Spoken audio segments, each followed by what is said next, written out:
Assalamualaikum warahmatullahi wabarakatuh. Perkenalkan, nama saya Mega Rosdiana, dosen prodi akuntansi, Fakultas Ekonomi dan Bisnis Universitas Wijaya Kusuma Surabaya.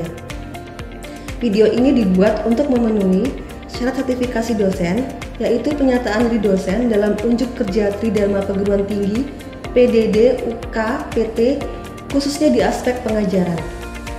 Ada beberapa mata kuliah yang saya ampu, diantaranya adalah Etika Bisnis dan Profesi, Pelaporan Korporat, Praktikum Auditing, dan Pemeriksaan Akuntansi 2. Untuk saat ini, saya akan menjelaskan salah satu mata kuliah yang saya ampu, yaitu Etika Bisnis dan Profesi. Saya akan memulai dengan menjelaskan deskripsi mata kuliah Etika Bisnis dan Profesi. Mata kuliah Etika Bisnis dan Profesi merupakan mata kuliah wajib yang ada di semester 3 di prodi akuntansi. Mata kuliah ini memiliki bobot 3 SKS yang dilakukan selama 1 semester ke depan.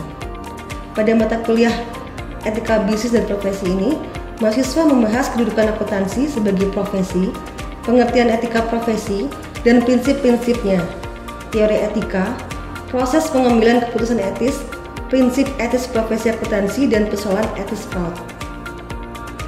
CPL yang dibebankan pada mata kuliah ini adalah 1. Menginternalisasi nilai, norma, dan etika akademik. 2. Menginternalisasi prinsip-prinsip etika bisnis dan profesi akuntan. 3. Menguasai pengetahuan faktual dan metode aplikasi etika bisnis dan kode etik profesi akuntansi dalam menjalankan aktivitas kerja dalam bidang akuntansi. 4. Mampu mendesain proses bisnis satu entitas dalam suatu sistem informasi akuntansi yang mendukung penyediaan informasi berbasis teknologi informasi untuk mendukung pengendalian manajemen dan pengambilan keputusan organisasi dengan menggunakan pendekatan siklus pengembangan sistem atau System Development Life Cycle. 5. Mampu mengkaji implikasi pengembangan atau implementasi ilmu pengetahuan teknologi yang memperhatikan dan menerapkan nilai humaniora sesuai dengan keahliannya berdasarkan kaidah, tata cara, dan etika ilmiah dalam rangka menghasilkan solusi, gagasan, desain, atau kritik seni. CPMK pada mata kuliah ini adalah 1. Mampu memahami konsep dasar etika bisnis dan etika profesi akuntansi. 2. Mampu membedakan mana yang benar dan salah dalam bisnis. 3. Mampu secara mandiri mengambil keputusan etis berdasarkan prinsip-prinsip etika profesi akuntansi.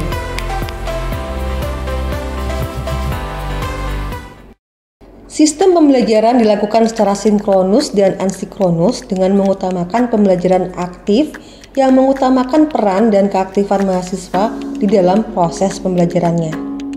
Pembelajaran asinkronus dilakukan dengan cara e-learning Universitas Wijaya Kusuma Surabaya.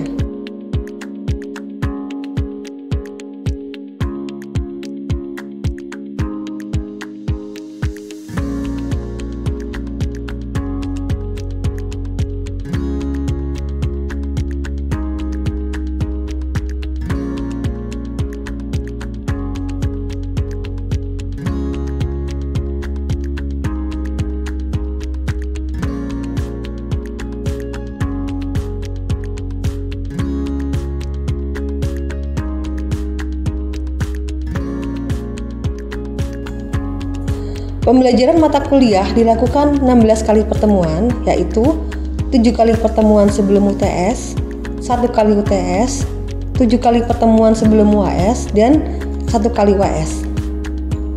Materi dalam mata kuliah ini meliputi 1. Pendahuluan pentingnya belajar etika bisnis dan profesi. Yang kedua, akuntansi sebagai profesi dan etika profesi secara umum. 3. Teori etika egoisme dan utilitarisme. Keempat, teori etika deontologi dan etika keutamaan. Kelima, proses pengambilan etis. Keenam, prinsip etis profesi akuntansi, yaitu tanggung jawab moral, akuntansi, dan independensi. Ketujuh, prinsip etis profesi akuntansi, yaitu integritas dan objektivitas. 8. Prinsip etis profesi akuntansi, yaitu kepentingan publik dan konfidensialitas. 9. Fraud dan masalah etis. Ada beberapa metode pembelajaran yang saya lakukan, yaitu ceramah. Dalam ceramah ini saya menyampaikan materi secara verbal di mana mahasiswa mendengarkan dan mencatat.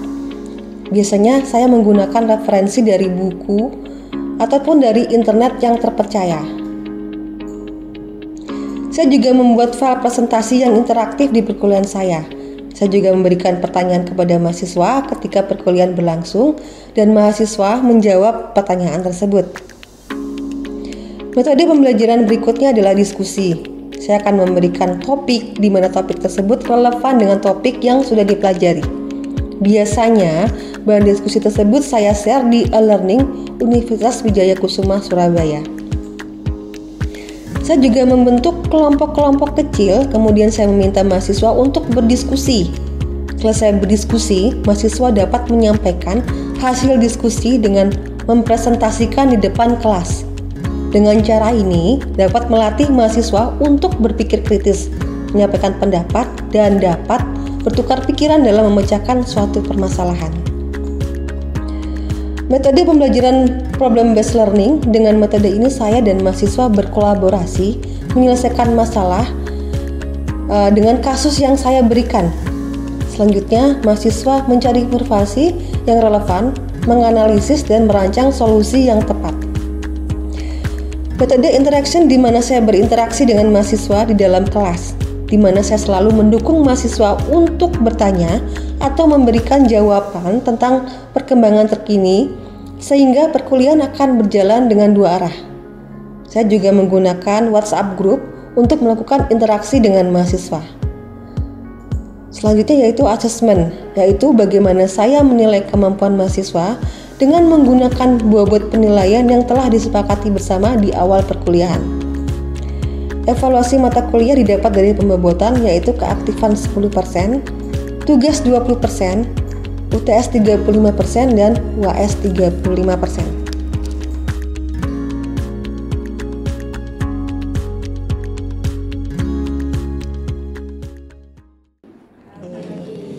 Untuk hari ini materi kita masuk akuntansi sebagai profesi. Oke.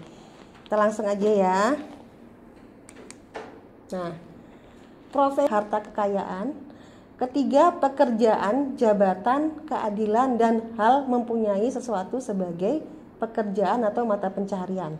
Keempat, kaul, ikrar, pengakuan, dan pernyataan. Yang ketiga, menjanjikan, menawarkan, atau mewajibkan diri. Ini sekilas tentang profesi. Oke. Jadi pengertian di atas, dia ada keterampilan, dia punya keahlian di bidangnya ini ya. Kemudian yang kedua, dia punya komitmen moral yang tinggi. Berarti punya nilai-nilai dalam menjalankan pekerjaannya. Yang ketiga, mengandalkan hidup dari profesi. Dia tidak fokus ke pekerjaannya. Jadi menjadikan pekerjaan itu sebagai sumber mata pencaharian. Jadi nggak nyambi-nyambi kemana-mana. Dia nggak fokus kira-kira. Yang ya, sudah. Apakah akuntan merupakan sebuah profesi? Ya. Oke. Tadi sudah dijelasin ya. Ini ada 6 poin. Nah, yang pertama kita bahas satu ya. Pertama, memiliki keterampilan dan keahlian khusus. Apa keterampilannya dari seorang akuntan? Membuat laporan keuangan yang sesuai dengan standar yang berlaku. Nah, supaya bisa bikin laporan keuangan kita harus apa nih? Harus sekolah. Nggak apa-apa. Orang akuntan itu Kuliah di tiga apa sarjana yang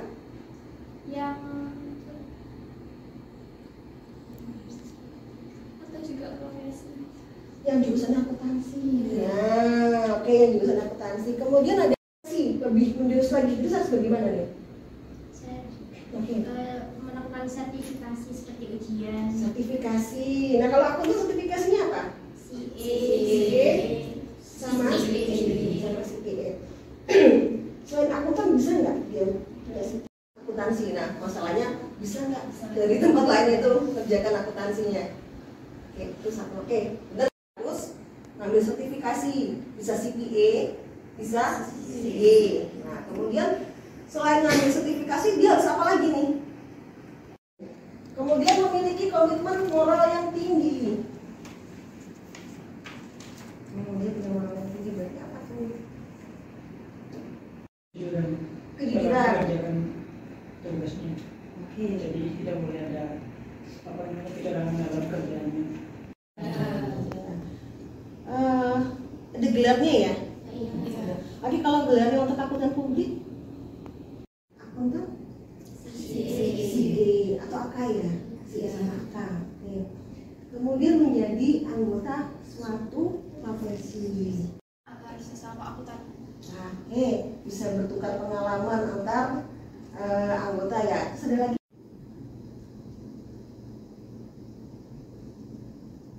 Sharing gitu kan, bukan gibah ya. Bertukar pengalaman, juga bisa saling ini ya, melindungi juga pada apa-apa. Ini kita kasih jalan keluar. Nah, sama teman-teman iya seperti itu. Jadi si ini dapat masalah itu, bertukar pengalaman juga sih. Si ini dapat masalah misalkan. Yang akuntan publik, iya, jadi singkatannya bener ya.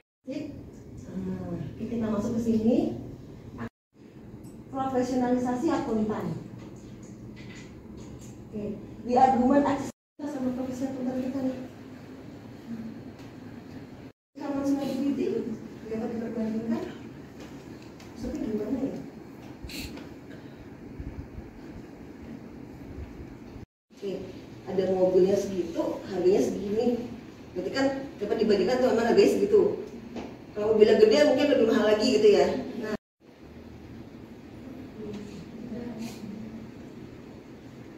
ada yang dapat diperbandingkan sebenarnya. Apa coba?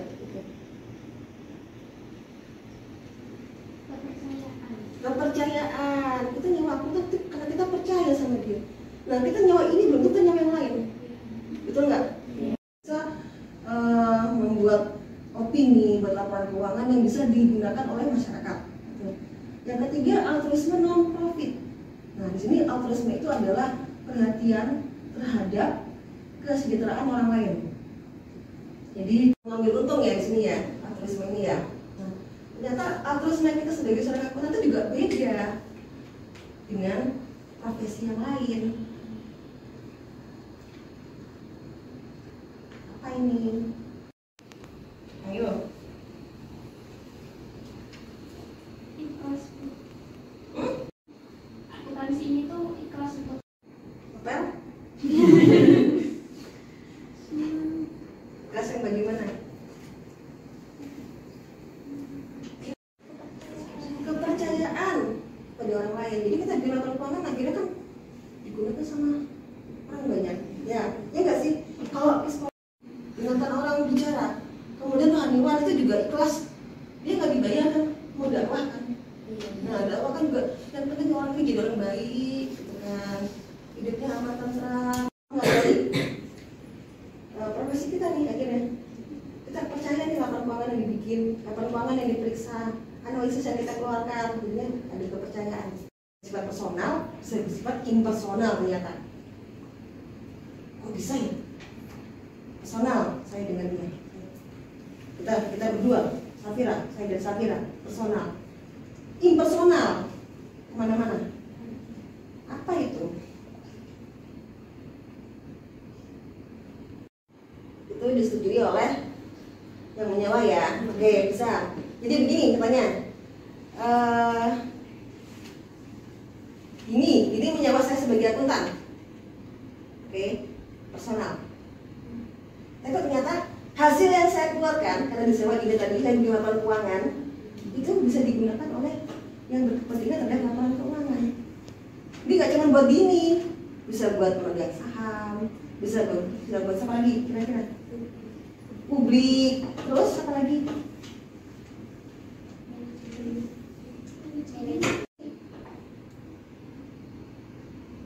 Banyak loh.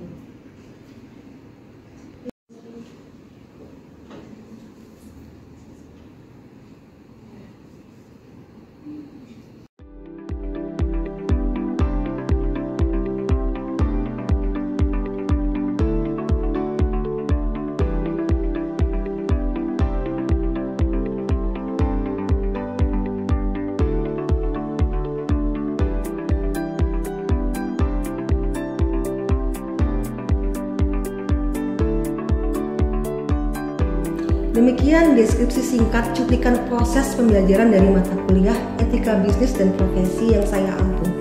Semoga dapat memberikan gambaran mengenai kinerja pengajaran yang saya lakukan. Saya mengucapkan terima kasih kepada seluruh tim penilai dan tim panitia sertifikasi pendidik untuk dosen. Tidak lupa, saya ucapkan terima kasih kepada Universitas Wijaya Kusuma Surabaya, Fakultas Ekonomi dan Bisnis, Prodi Akuntansi, rekan-rekan sejawat dosen, dan teman-teman mahasiswa. Di akhir kata saya mengucapkan wassalamualaikum warahmatullahi wabarakatuh.